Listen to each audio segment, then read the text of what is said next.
saana u fiirshay mise sidii tukuhiiba hawada iga soo socdaa soo afasa u kala haya dhacaankiisii baa saa igu soo daatay afkiisa ka daayay waan ashahaatay meel aan cararan ma leh mana boodi karo jaranjar baan geed ku soo fuulay waxaan isiri marka bahalkan adiga horda ku diliyay naftu waa balaaye goortu kugu soo dhacay xabada dhuunta u gali waa sanooyin ka hor dhulkuna waa hawdka gobolka Nugaaleed oo waqtigaasi barwaaqo ah baqdinta ugu badan ee reer guuraaga xilligaasina waxay ahayd duurjoogta ugu horeeya libaaxa oo ah boqorka habar dugaag sheekooyinka libaaxa iyo qisooyinka ka soo maray reer guuraaguna waa sheekooyinka ugu xiisaha badan marka aad joogto dhulka baadiyaha ah iyo tuulooyinka yaryar ee ku xeeran halka magaalooyinka waaweyn aad ugu imaanayso ka sheekaynta siyaasado kala duwan iyo fadhi ku dirriyo joogta ah Cabdullaahi Cali Warsame Biyood waa aasaasaha deegaanka Qalaanqal oo ka tirsan gobolka Nugaal waxaana ka sheekeynayaa mid ka mid ah waayihiisii nololeed iyo weerar har cad dhex maray isaga iyo libaax ugaarsi tag ahaa Cabdullaahina waqtigaasi waxa uu ahaa saantag iyo inuu soo indheeyo deegaan ku habboon miyi magaalo waan joogay casarkii markay ahayd oo qorraxda gaabatay oo aan ka gaari karin reerkii iyo masaafadii aan ka imi midna waxaan go'aansaday inaan xabad garanuuga ku qasho baliga dhexdiisa garanuugtii markii aan qashay qorraxdii way dhacday dalaq way tiri geed baan imi weyn ilaahay baa weyne korna dalad ka ah saa uga soo daladaysan hoosna ka dheer oo 3 mitir iyo bar ah dhexdiisana waxaa degi jiray dadka libaaxa ka cabsada oo ka gala libaaxa iyo kanicada laga fuuli jiray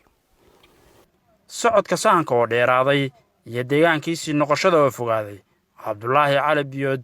waxa uu go'aansaday inuu ku hoydo habeenkiisii koowaad baliga Qalaanqal leh dhanka kalena ma mooga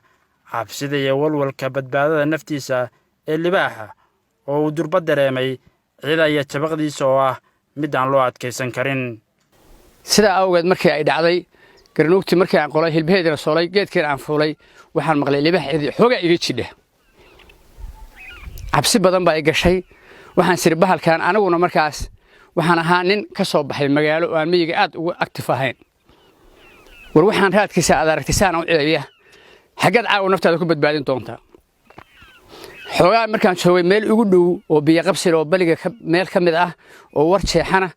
xoogaa biyaha ku jiraan mid baa soo taagay libaaxa wuxuu dareemay sanuuntii garanuugtii aan qalay buu dareemay wuxuu damcay markaa waana baahaysay carraduna waa cilla toos buu ii soo abbaaray waxaan maqlay cidiisii oo reen ah waan burji dhacay anigii waan geliriyooday anoo dhan timihna way iskaga taageen geed dhaladiisaan saaranahay oo macaal roobadaydii hilibkay geedka dhaladiisa ii saaran yihiin waxaan ku talagalay marka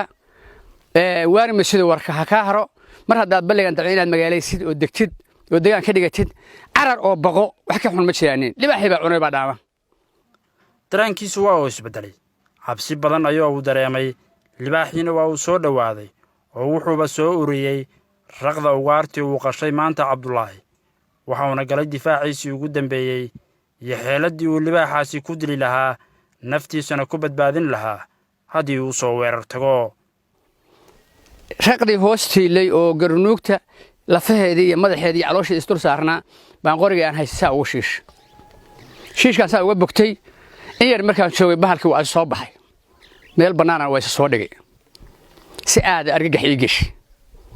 afkalaqaad iyo reen iyo dhibaato iyo cagajuulin cagaha dhulka igu dhuftay intaas ku daray soo raadinaya aan aniga liif iyo arag laakiin raadinaya wax dhaqaaqliya raqda agteeda jooga haddii aan waxba dhaqaaqa diiday waxna aan uga waayay raqdii buu dul yimid markuu raqdi dul yimid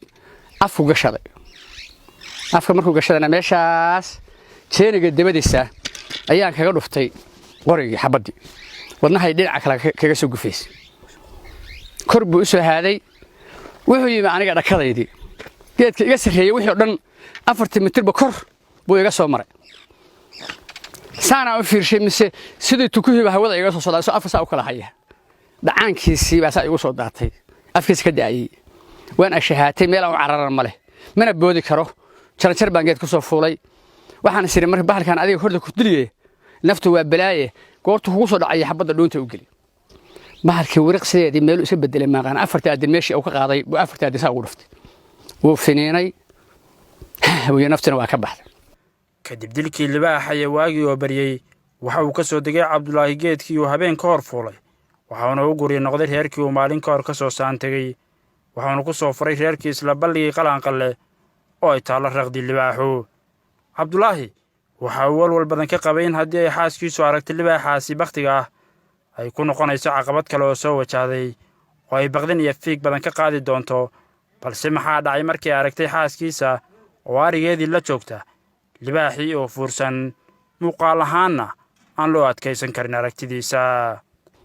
islaantaan birdu way cararay haddii bahalkan aragtay bahalka intii aan ku ogaa in labada leeg buu leegi waa karay afkina raas kala noqday wax laga sheekay kara xiriyo intaas la leeyihiin wax bilaaadni u fiirsan kara markaa maba leh intuu qaraxad leeyahay arigii iyo gabadhii wiilkeedii meesha intaan awrtu furayay galay islaantii bahalkay sudul taagtay anoo u jeedaa haraati ku dhufatay